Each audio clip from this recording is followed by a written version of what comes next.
Welcome to the Art of Procurement podcast. I'm Philip Ideson, a 20-year procurement practitioner, former head of procurement, advisor to procurement leaders around the world, and the founder and managing director of Art of Procurement. My team and I work with our global network of subject matter experts to help companies elevate procurement's impact, whether that's through building and implementing transformation programs, sustainably reducing external expenses, or leveraging AOP Mastermind, our learning and development platform for companies of all sizes. You're listening to our flagship podcast, where we pull back the curtain and shine a light on the strategies, tactics, and tools that leading procurement teams are using to align their results with the needs of the business.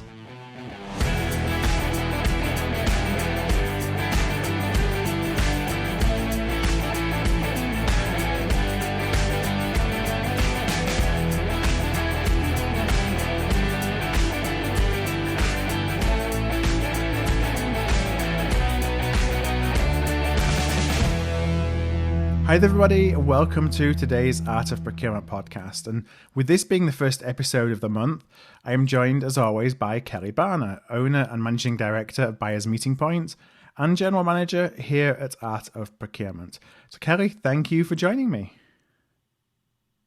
Hey Phil, thanks so much for having me back.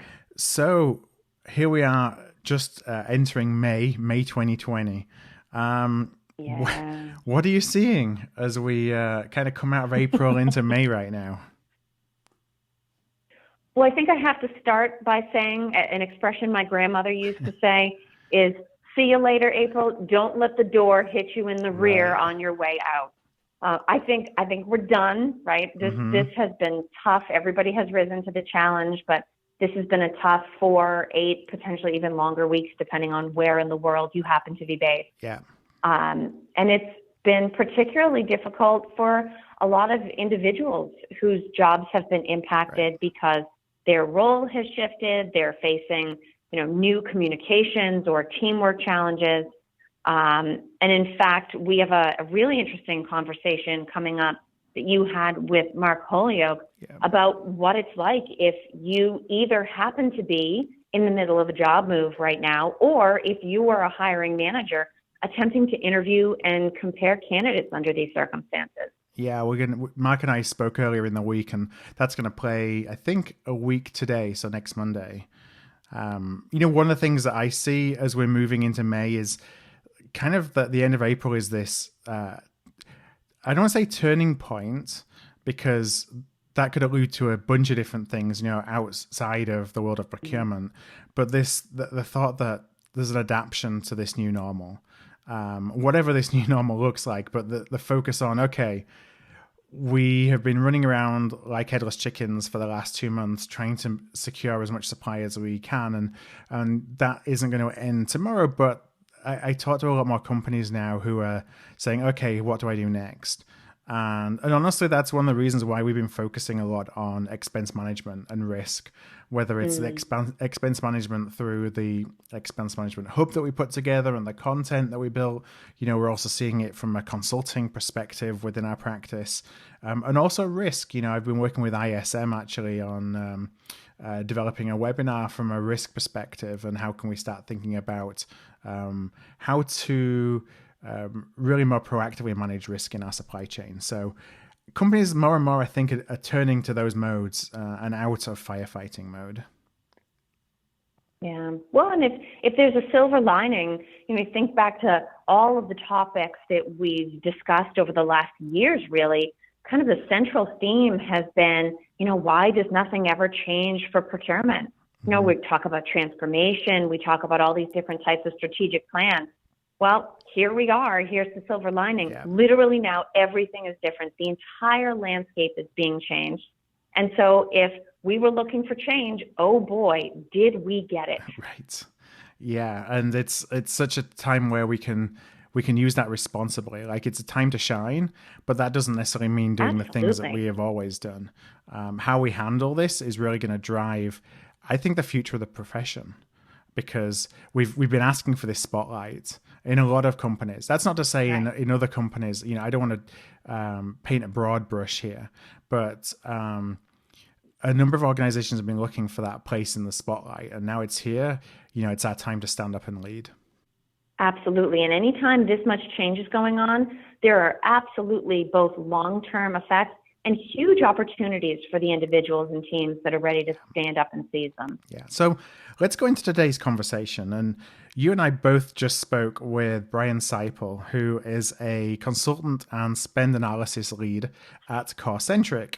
Well, Corcentric is a leading provider of procurement and finance solutions that transform how companies purchase, pay, and get paid. And they're also members of the Art of Procurement Experts on Demand ecosystem, and they're sponsors of our once a month Ask the Expert series. And so in today's conversation, Kelly and I discussed with Brian ways in which an organization can identify quick wins when building out a savings opportunity wave plan. So without further ado, I'm going to roll the tape, and with my first question to Brian, which is, did you find procurement, or did procurement find you? I would say that procurement definitely found me. My tenure really started in the sales and marketing side of business.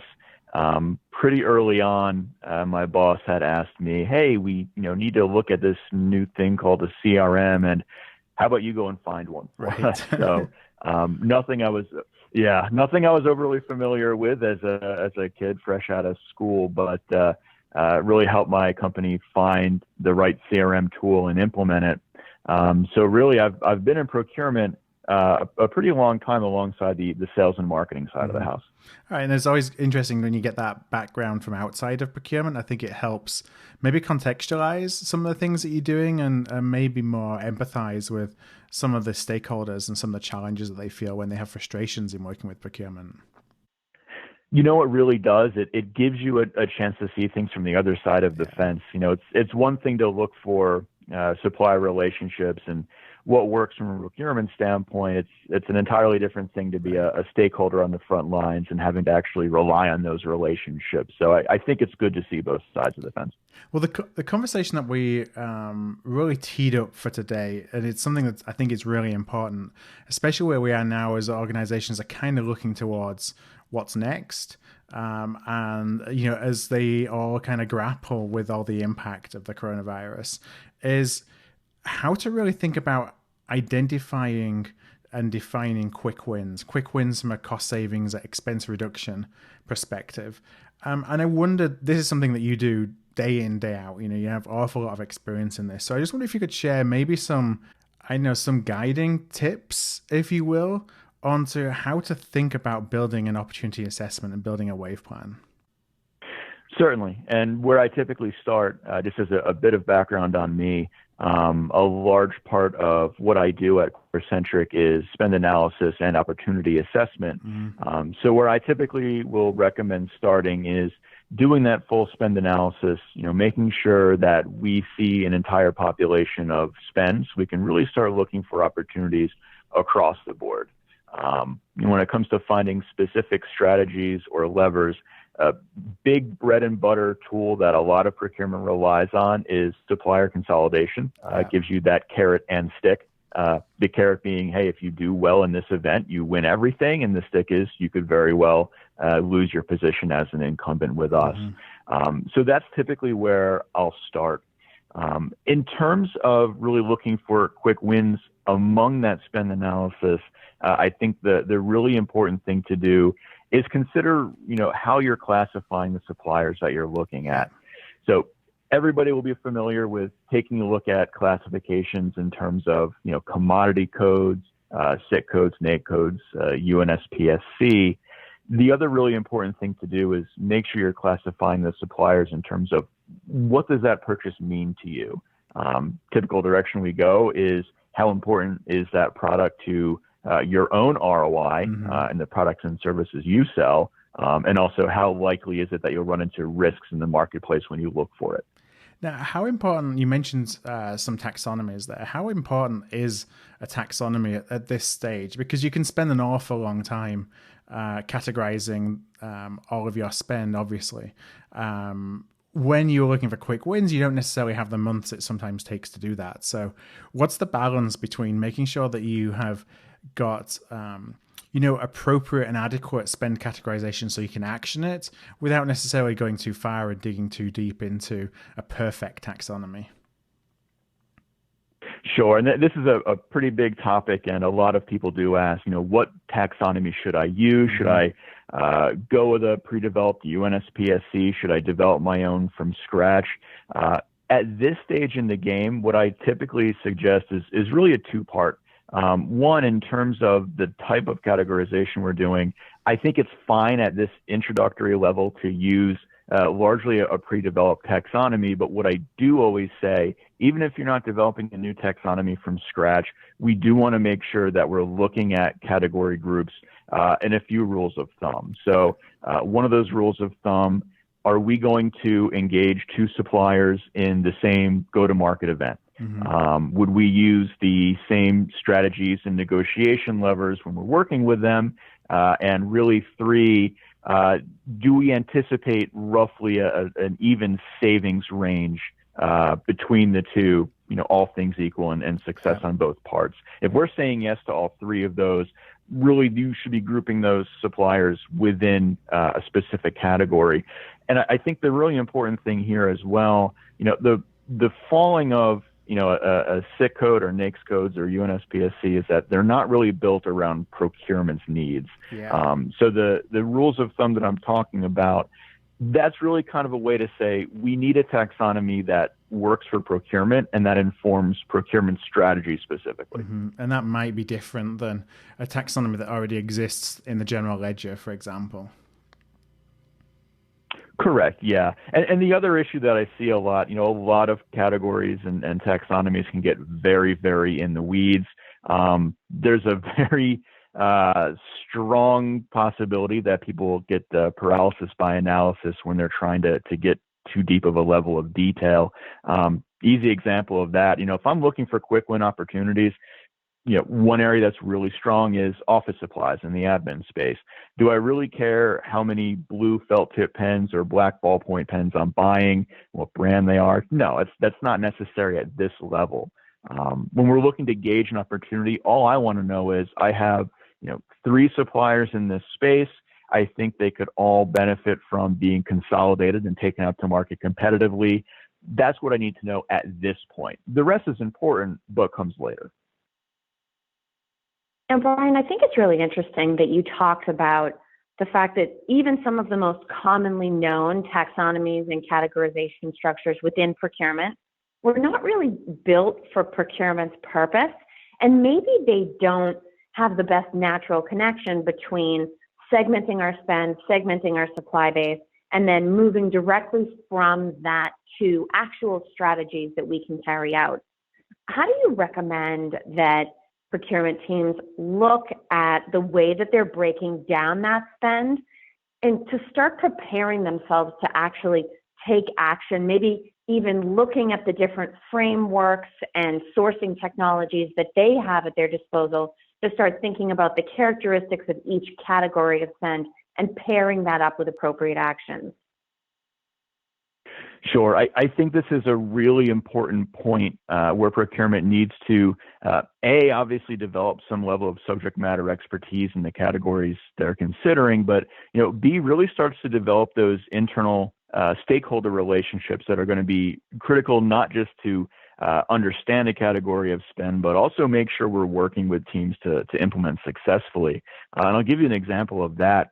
When you look at a taxonomy in the printed material space or the promotional item space, they're going to be very far apart in most taxonomies because a lot of these taxonomies are based on what a company produces or really how a company produces their product in the case of SIC and NAICS codes. Is that really appropriate? Well, when we talk to marketing team members, a lot of times we'll find that the suppliers that they're using for printed materials are also their providers of promotional goods. If I'm a printer and I'm making pamphlets for you to take to your next event, if I can get a relationship with a promo item company, that benefits me, and it also benefits you in having one-stop shopping.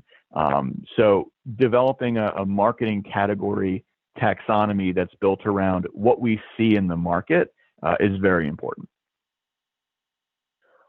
What about approaches that it's interesting you talk about these relationships. What about approaches that go beyond sort of traditional strategic sourcing? Things like group purchasing organizations, refer to them as GPOs, or even implementing something like a sourcing desk internally for relatively low risk, low dollar spend.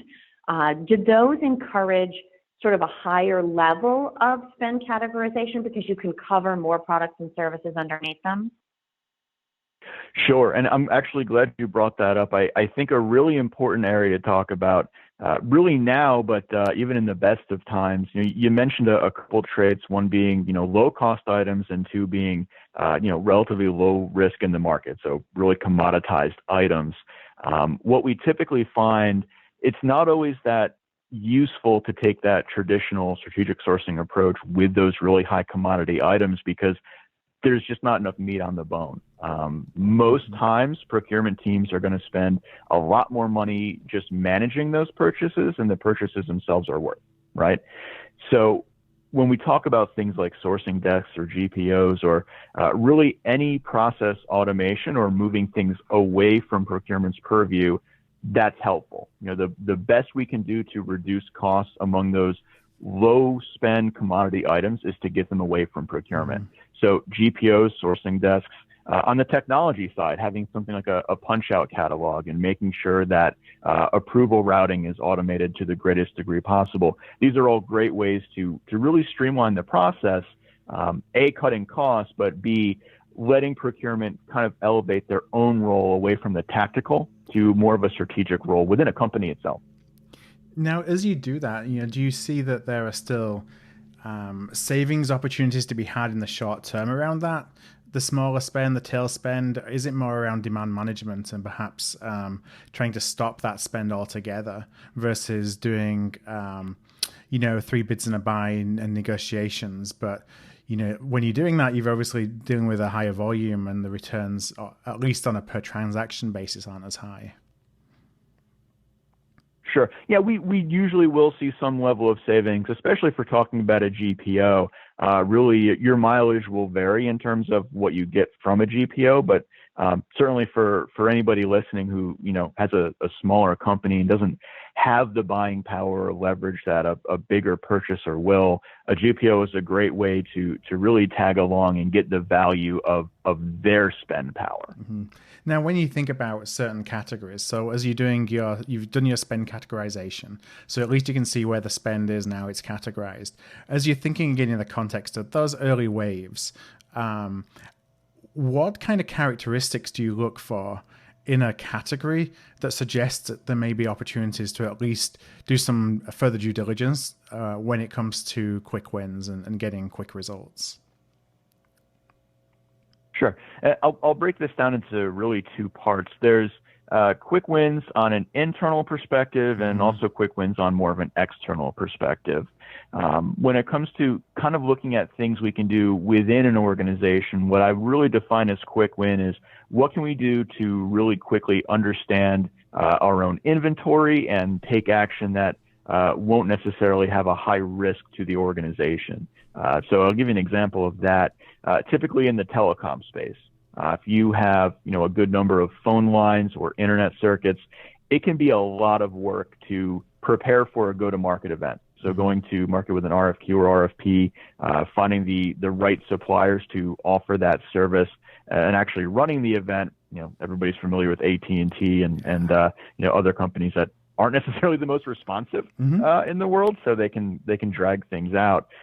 And what's the benefit? We might get, let's just say 10 to 15% savings after a number of months going external. That can be very powerful. But when we take a look at a more quick win style internal project, one thing we always like to do, give me a list of your phone numbers. Let's actually call them and see what happens. Yeah. What we typically find is, for every 100 telephone lines a company has, there's a good chance that 25 of them ring to nowhere or aren't actually in use. And even beyond that, there's a really real chance that you might have canceled a line a number of years ago and are still paying long distance service on it. Something I actually have seen several times. So when we're looking at that internal approach, doing that phone number audit can be done in a week, and I've already found 25% savings just by getting rid of inventory that I don't need. Yeah.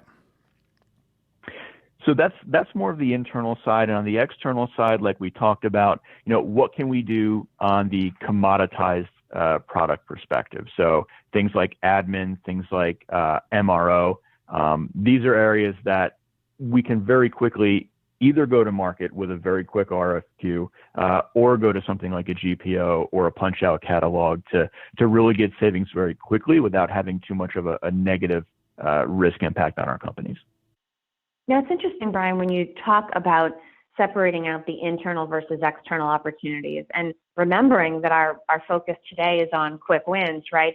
Anytime you don't necessarily have to involve that many moving pieces or external parties, you can always go faster.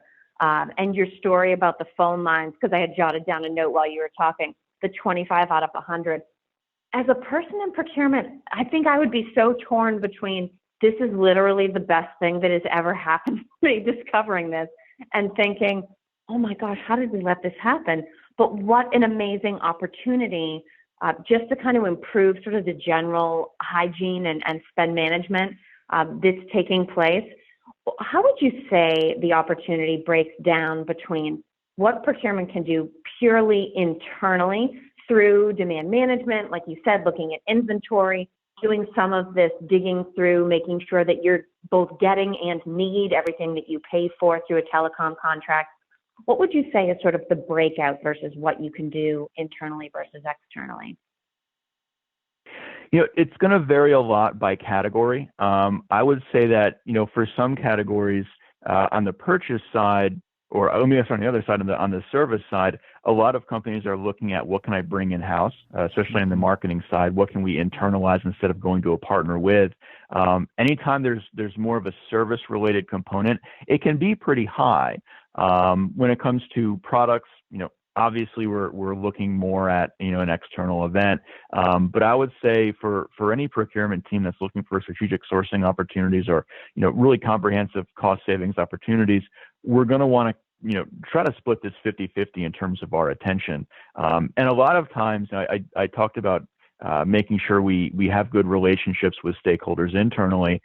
This will also come out in the relationships we have with suppliers as well. So when we're thinking about really strategic suppliers, I don't necessarily want to focus an external go-to-market event with my really key strategic suppliers that are a really ingrained part of my business. What I do want to talk to them about is what can we do together to look for those internal opportunities.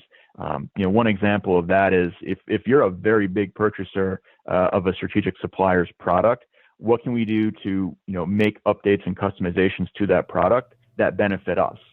How can we kind of work together in that R&D element? Also, we have a process that supplier's involved with, or that supplier's product or service is involved with. Bring them into our training, bring them into our process discussions. Where do you think we could see some more efficiency gains? So I think it's really going to be a mix of both. What stops procurement teams from really getting into the meat of what those, I don't want to call them hidden, but maybe harder to see internal opportunities is we need to leverage the resources we have, and that's again going to be our stakeholder teams and our supplier teams. Now, when we talk about those stakeholder teams, because as fast as we want to move, we have to accommodate them as well, right? When procurement talks about quick wins, think about some of the different stakeholder groups that we're likely to have contact with in these categories that you've talked about that sort of lend themselves to the quick win type approach. What do the stakeholders hear when we start talking about quick wins? Sure. I think the overall, I'll start with the kind of the high level. I think most stakeholder teams, when they hear procurement wants to come in and make a change, is they hear trouble, to put it very simply. Run! Yep. I think we have a little bit of a bad rap when it comes to some teams. They view us as a group that doesn't necessarily understand what they're trying to do or what their goals are. I hate to use the term bean counter, but a lot of times I think we come across as a team of bean counters in terms of focusing too much on reducing costs at the expense of quality, which is always going to be an issue. So really what I think is really critical to do is making sure that procurement is really controlling the optics of these quick win opportunities. So going back to things like commoditized admin or MRO purchases, these are things that stakeholder groups don't want to deal with either. What we want to convince them of is, the product you need, the quality that it needs to have, the specs it needs to have. What if we could get rid of everything you needed to worry about when it came to those buys? Cut out procurement from your lives as much as possible. I think that's very important. From a marketing perspective, what can we do to boost your ROI in every marketing dollar spent as quickly as possible? They don't care about cost savings. They want to know, how can we get the most bang for our buck? So if procurement can approach it from that perspective, here's changes we can make this month to increase the bang you're getting on your marketing dollars, they're going to like that. Well, Brian, I want to thank you, first of all, for the tips that you have provided us and some of the benefits of your experiences in really starting to think about wave plans and where to look for quick wins. I just had one final question to kind of wrap up.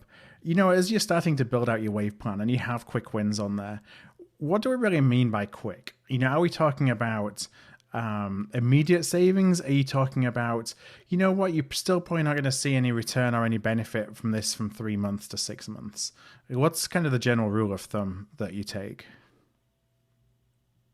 Sure. I'm going to look for opportunities that can close within the quarter that I'm working in. Mm-hmm. And I think the key here isn't necessarily how much money is behind those wins. I think it could potentially be a lower amount. The real benefit of quick wins is it gets the ball rolling and it gets the organization behind procurement. Right. So if procurement can, take a small set of spend and within a month or two turn around, a good savings percentage, even if it's a small dollar amount, we're starting to build up credibility within our companies that, we can accomplish our mission, kind of paving the way for those longer term opportunities that might be several months. So Brian, my final question is, if listeners would like to connect with you, reach out directly, what would be the best place for them to find you? Sure. They can find me on LinkedIn under Brian Seipel, and also give a call to Corcentric.com. We also have a blog, strategicsourcer.com, that they can hear more from me and the rest of the team from. Okay, great. Well, I'm going to put those links in our show notes for today's episode. Those are going to be at artofprocurement.com/podcast. That's artofprocurement.com/podcast. Brian, one last time, and Kelly as well, I want to thank you both for joining me today. I want to thank you for listening in to Kelly and I's conversation today with Brian.